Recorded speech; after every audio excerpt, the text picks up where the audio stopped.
For more than 3 decades, Soul Train was not simply a television program.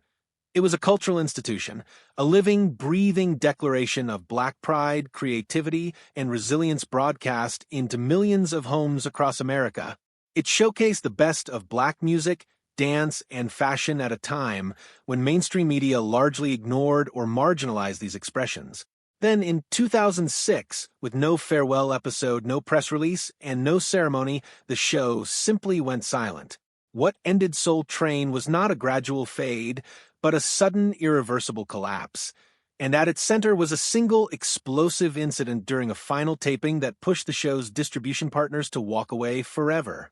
To understand how such an iconic program could end so abruptly, one must go back to the very beginning, to a man with a mission and a vision that would change American television history. Don Cornelius was born in 1936 on Chicago's South Side, and his formative years were shaped by the harsh realities of racial segregation in America. He witnessed firsthand how Black Americans were systematically excluded from mainstream media, or when included, were reduced to caricatures that reflected neither their humanity nor their culture. By the time he worked his way into broadcasting, after years spent as a traffic officer and insurance salesman and following a short-term broadcasting course, Cornelius had developed a burning conviction. Black media representation needed to come with Black ownership and Black creative control. Without both, even the most well-intentioned portrayals would eventually be distorted, diluted, or dismissed by white-controlled media gatekeepers. The civil rights movements of the 1950s and 1960s had underscored just how urgently Black communities needed platforms that could celebrate their culture authentically. Cornelius understood this deeply, and when he created Soul Train, he did not merely launch a music show, he staged a cultural intervention. He broke the mold of 1970s television, where Black performers were largely confined to minor peripheral roles on mainstream programs. Soul Train placed Black artists, dancers, and audiences at the center of the screen, celebrating their lives, talents, and style with dignity and without apology. Every episode was an assertion that Black identity was rich, diverse, and worthy of national celebration on its own terms. Cornelius's genius was not only cultural, it was deeply strategic. When Soul Train first aired in 1970 on WCATV in Chicago, it was a modest local production. But Cornelius quickly recognized its broader potential, and rather than surrendering creative control to a major network, he chose the far more difficult path of syndication. He sold the show directly to local television stations across the country, bypassing the traditional gatekeepers of the industry entirely. By October 1971, Soul Train was airing nationwide, a remarkable achievement for any independently produced program, let alone one created and controlled by a Black entrepreneur. The financial architecture supporting this expansion was equally revolutionary. Cornelius secured an early partnership with the Johnson Products Company, a Black-owned hair care manufacturer, which understood that Soul Train offered a direct, authentic line to Black consumers nationwide.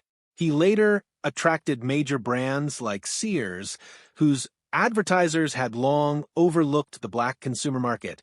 These sponsorships gave Soul Train financial independence while preserving its cultural integrity. More broadly, Soul Train proved to the entire advertising industry that programming made by Black people for Black people could attract mass audiences and lucrative sponsorships. The show effectively reshaped how American advertisers thought about Black consumers, moving the conversation far beyond harmful stereotypes toward recognition of a sophisticated and powerful market. Among the most beloved and enduring elements of Soul Train was the Soul Train line, a segment as simple in concept as it was powerful in meaning. Participants formed two parallel lines facing each other, and one by one, dancers moved down the middle corridor, expressing themselves through movement in front of an enthusiastic crowd. Unlike nearly every other television program of the era, the Soul Train line featured everyday people, not professional performers. It blurred the boundary between performer and audience, creating a space where anyone, regardless of background, formal training, or celebrity status, could step into the national spotlight and own it through pure style, confidence, and originality. The cultural ripple effects of this format were profound. It inspired dance contests in schools, community centers, and nightclubs across the country. It embedded the idea of participatory, improvisational dance into American social life and nightclub culture. It paved the way for future televised dance competitions, and decades later, the viral dance challenges that would dominate social media platforms. Some of the show's dancers went on to significant careers. Rosie Perez, who danced on Soul Train before becoming a celebrated actress and choreographer, is perhaps the most prominent example. But even those who remained anonymous left lasting impressions through their talent and charisma. The Soul Train line was, at its heart, a democratic arena where flair and authenticity, not fame or credentials, determined who captured a moment. Soul Train was as much a fashion institution as it was a music and dance program. Week after week, dancers and guest performers appeared in custom-made outfits, inventive DIY creations, and looks that reflected the full creative spectrum of Black fashion communities.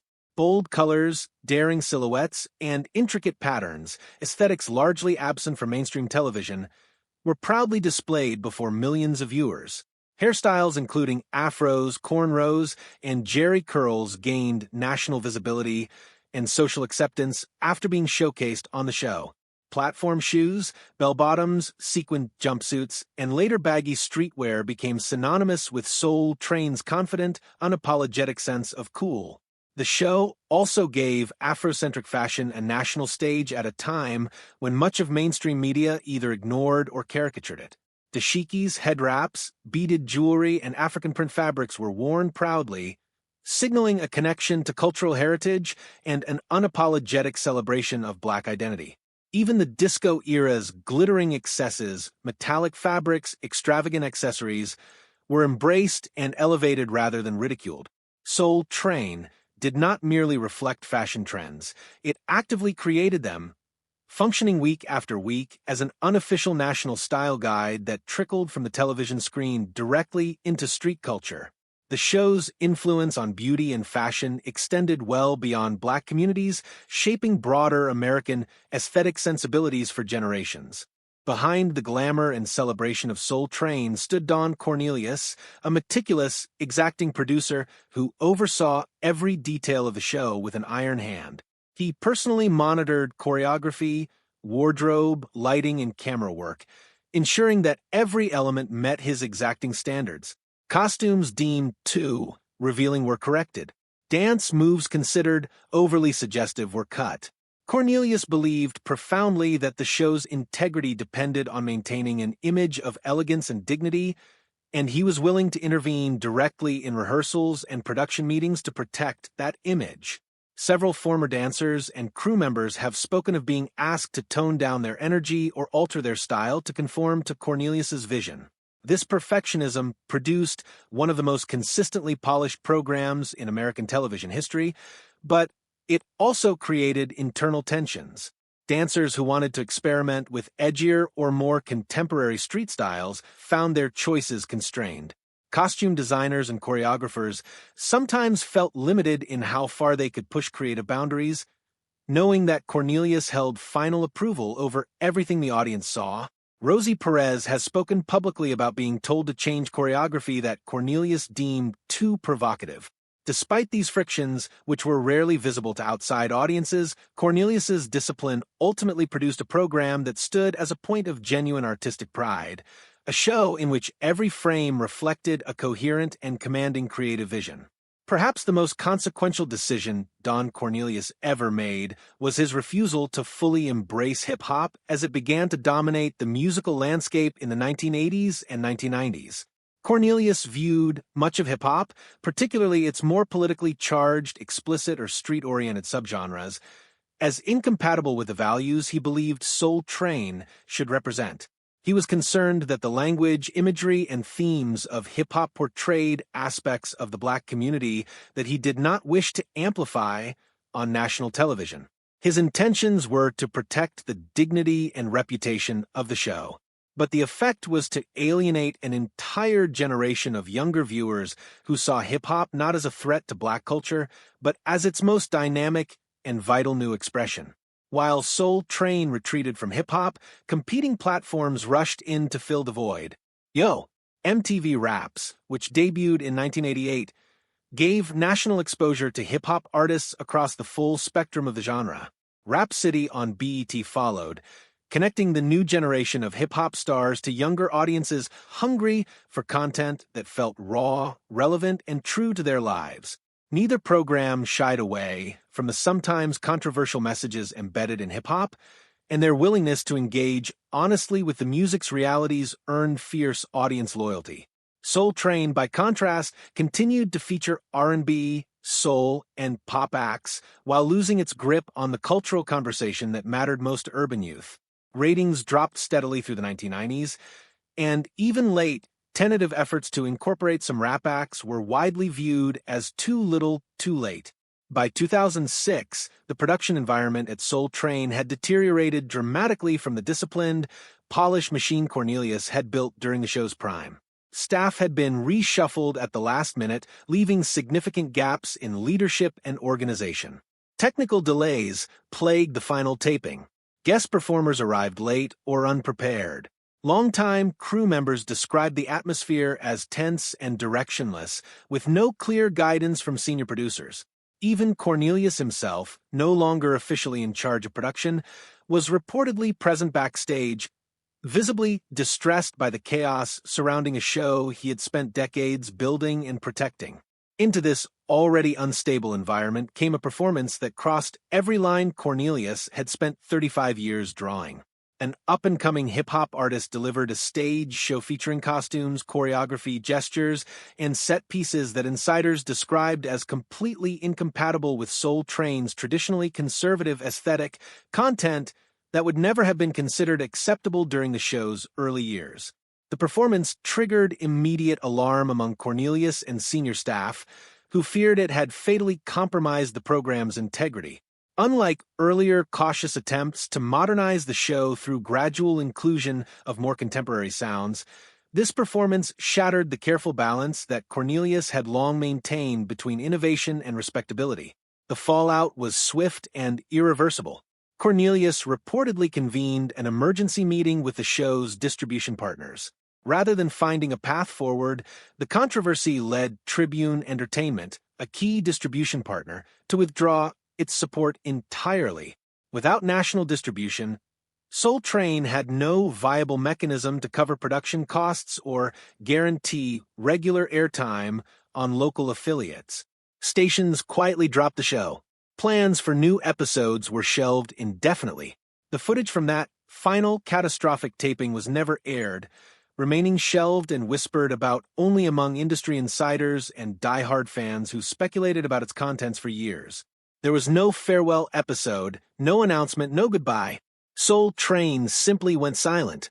The end of Soul Train was more than the conclusion of a television program. For Don Cornelius, it marked the beginning of a painful personal unraveling. For over 3 decades, Soul Train had been inseparable from his sense of identity, purpose, and worth. When the show collapsed amid declining ratings and the chaos of that final taping, Cornelius struggled profoundly to reconcile the loss. His identity had become so deeply interwoven with the show's mission that its silent demise felt, to him, like a personal failure. He withdrew from public life, retreating from interviews, public events, and the cultural spaces where he had once been a commanding presence. Those close to him described a man carrying a quiet, corrosive bitterness, a sense of having been betrayed by an industry that had once celebrated him, but had since moved on without acknowledgement. This emotional wound was compounded by mounting personal difficulties. In 2008, Cornelius was arrested on domestic violence charges, generating a media spectacle that further tarnished his public persona. Reports indicated he had also been experiencing significant health problems following brain surgery years earlier. These converging pressures deepened his isolation and despair, cutting him off from friends, colleagues, and the public in ways that seemed impossible to bridge. The man who had erected one of the most significant platforms for Black excellence in American history was, in private, unable to stand upon that platform himself.